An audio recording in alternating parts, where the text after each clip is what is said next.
howdy, partner. We are at a very nice neighbor's house, and what they're doing, he has this ice maker that they use for, you know, whenever they need ice. And he lets us come and grab some whenever we need some for a hog or a deer or whatever it is. So we're loading this cooler up because the key to getting to cleaning the hog is getting that meat on really cold, nice, good ice as soon as you cut it off.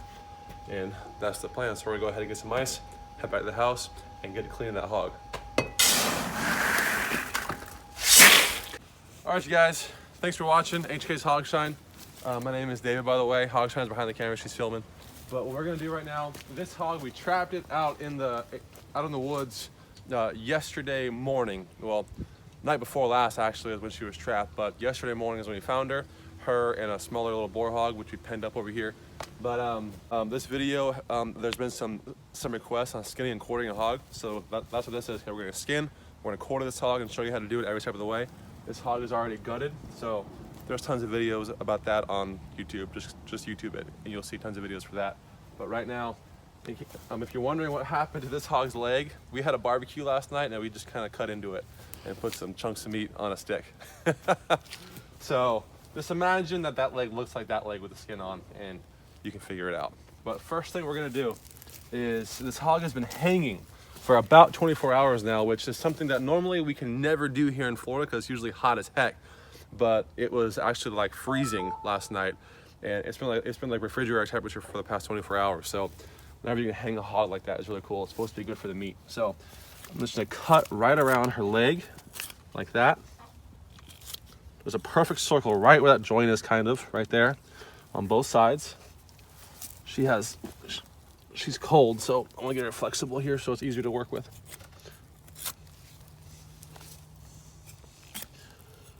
There she goes. Straight up the leg here we're gonna go. If I can get, there we go.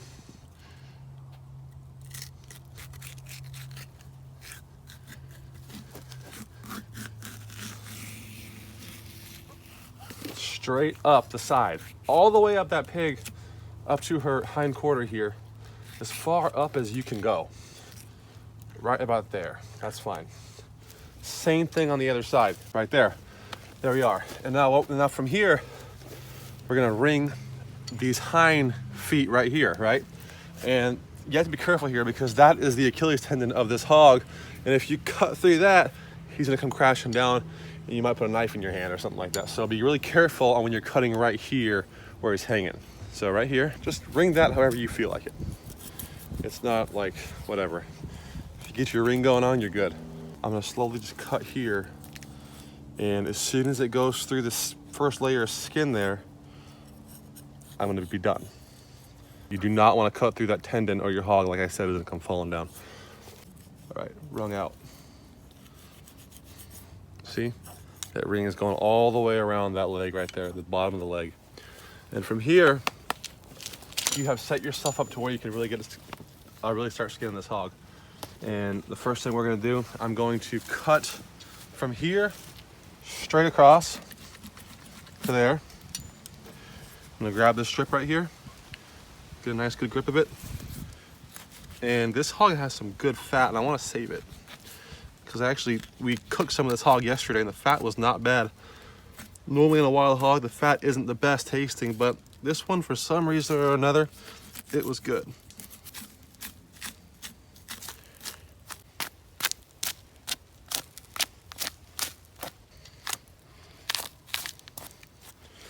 Now, once you get it to where you're maxed out here on how much you can cut, flip it over the backside just like that. It's hanging right here.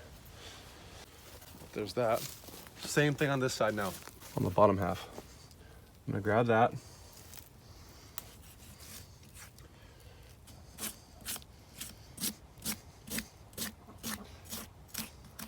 And on this side, same exact thing.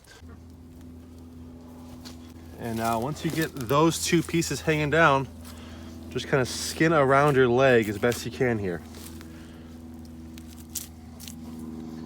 Pull it apart and let your knife sort of do the work.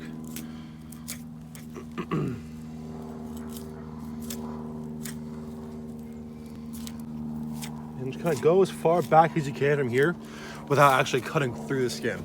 That is about as far as I'm gonna get on that leg right there. I'll do the same thing on this one right there. See, now that is all one piece right here. See that? So now you can see where it's coming together right here. Now from there, all we're gonna do now is go to each side, here and here. I'm gonna start here and kind of skin this out and work it around as much as I can. So I'm gonna just get a hold of it. Once you get it started, even if your knife isn't the sharpest, because I mean, if you're anything like me, then your knives are not always super duper sharp. That's just from things like me not expecting to clean a pig right now totally. And so I should have sharpened it last time really well, but I didn't. So I'm just gonna pull that skin away as much as you can without cutting through, right? Because if you go too far, it's gonna start curving on you and you'll get a knife through the skin, which you don't really want. I mean, it doesn't matter. It doesn't matter that much, especially because I'm mounting this hog. But, you know, there's a satisfaction to me in seeing like a perfectly full skin after you've skinned it.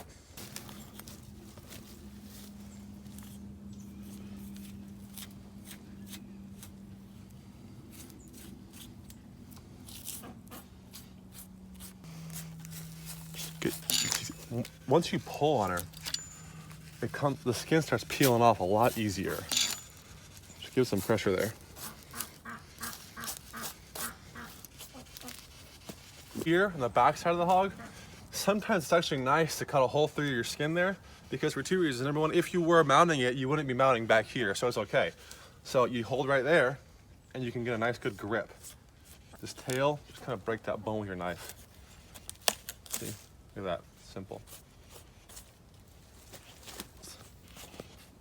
Now that's done, so what I'm gonna do now is I'm going to same thing I did here on that side. Come over here. All right, now from here, it should just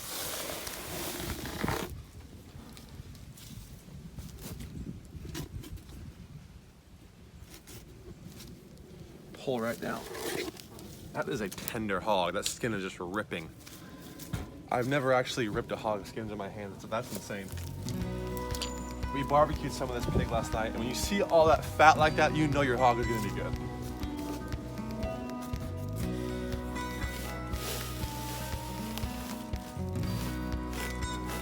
All right, that's about as far as you get. After you do that, just work with your knife. Let your knife do the work here. I'm gonna save as much of this fat as possible because this hog in particular, being a sow, her fat, like I said before, is not bad to eat. Some sausage out of this hog and use maybe half of her fat and then add some beef fat. And just work the skin that's hanging down. Just go all the way around your pig. And wherever skin is connecting, just start cutting it off. So again, if you want to mount your hog, do not cut through skin like that. From here, watch this. Just cut as deep as you can here. Into that meat, into that neck meat. All the way around here. Just keep on cutting.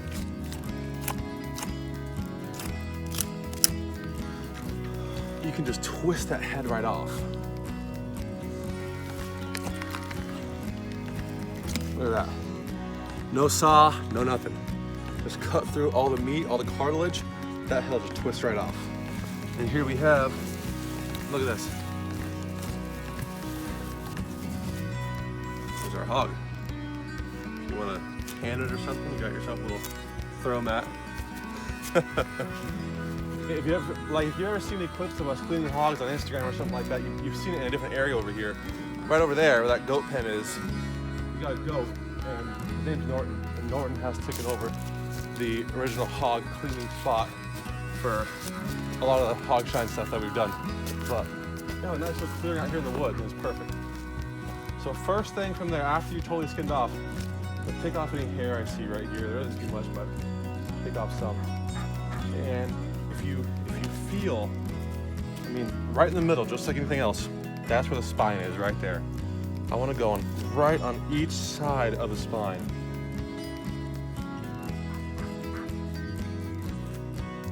So right now I'm on I'm on this side of the spine. I'm gonna stay on this side and kind of angle my knife down that way, almost like when you're filleting a fish. Angle it down that way so that I'm getting right up against that spine bone as I'm going down here. We want to get as much meat off this hog as possible.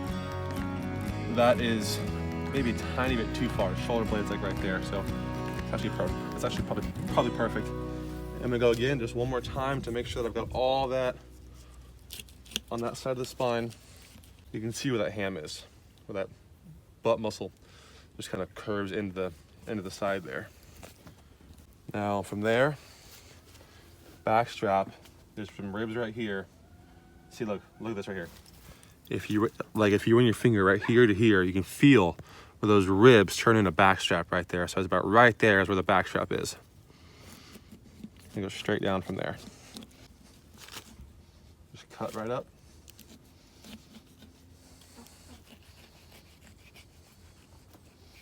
There's that butt muscle. I cut perfect squares. I like doing that. And then I'll use the rest. Well, I'll cut the shoulder off in here. I'll show you in a second, but this is the back strap right here. Now from there, grab a hold of it and kind of peel as you're just working your knife down those rib bones under that meat, okay?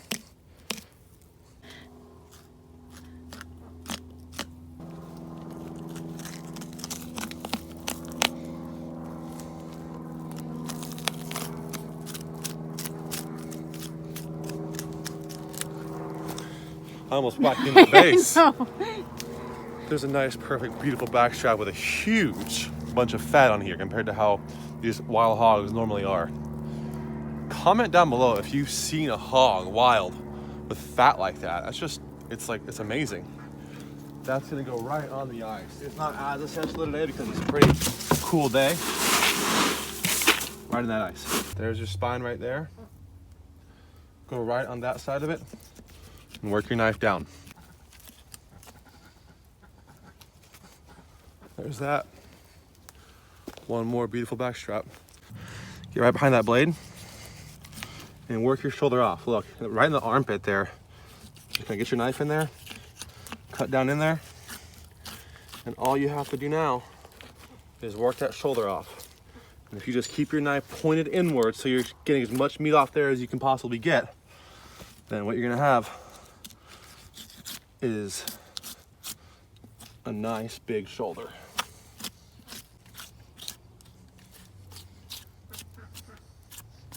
See that?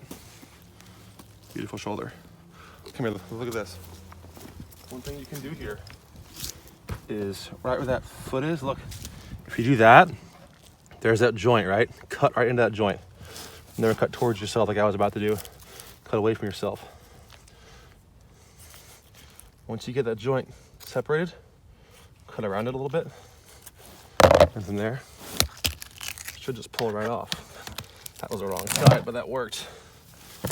See? There it is, right there. That's it. There we go. I've moved to a bigger knife now. I like skinning with that small knife, but whenever I'm cutting quarters out and things, I like using a bigger knife. This is a Woolstoff knife. It's more of a chef knife, but excuse me, I've had it for as long as I can remember. Like I was a cook when I was 17. I've had it since then. But if you cut straight down this chest plate and open that right up,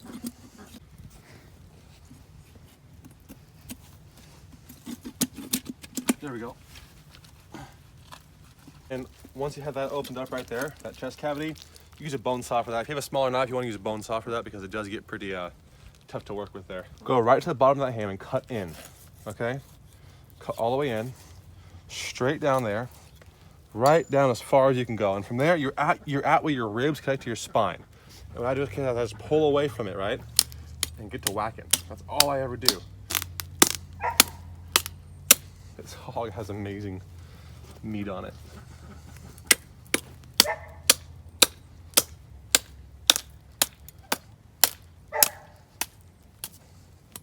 Look at that. That is a gigantic, beautiful rack of hog ribs. There's a little bit of back strap on there that I cut into it too far or too close a little bit on the other side of the spine. but that's fine. More meat for the ribs. I like that. It's something like what this will do, if you leave some of that back strap on the ribs like that, you'll wind up with tomahawk steaks if you want, okay? Cut each rib out, you got a big nice slab of meat on the end of each rib. And all this right here is belly fat, and there is enough here, like that's a fat bunch of belly fat. That's enough for bacon if you wanted to. There really is. If you cured it, it'd be amazing pork belly. So that's going in the cooler. You guys, one thing that I did not do just now, that tenderloin from here, normally it's right here. Some people say it's the best part of the hog. I sometimes don't think so. It's pretty good. But the tenderloin is only right there on the inside of your hog, but it's still attached on this side. You can take it off separately like this. And there it is. Or you can leave it attached to your ribs. I got it over here.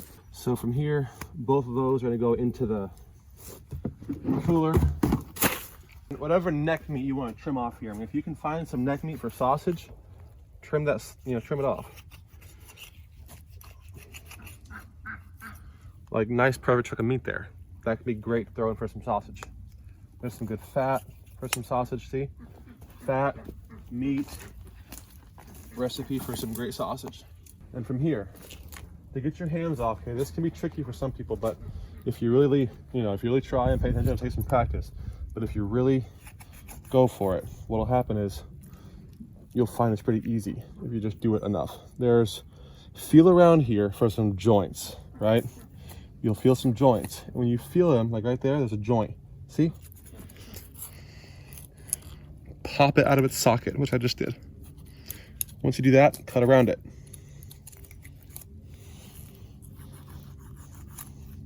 Just cut all up in there around the bones, and you'll find that joint. And once you do, your ham will just do that. See? That one again is all sliced up for me yesterday, being impatient for the barbecue. And you're left with two beautiful hams. Grab a ham. And over here.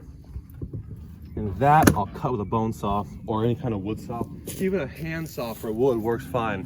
Get up on your bone here. That main bone right there. I'm gonna cut it. There's that huge, beautiful ham. From there you can separate it up and quarter it up and get your nice steaks out of here. And you're on your way to some amazing pork chops and steaks and good barbecues. It's the same thing with the other ham there, but I've already cut that up a little bit, so I'm gonna leave it there. You guys, thanks for watching. We got it done. That's how you do it, skinning and quartering a hog. Thanks for watching, and we'll see you guys soon.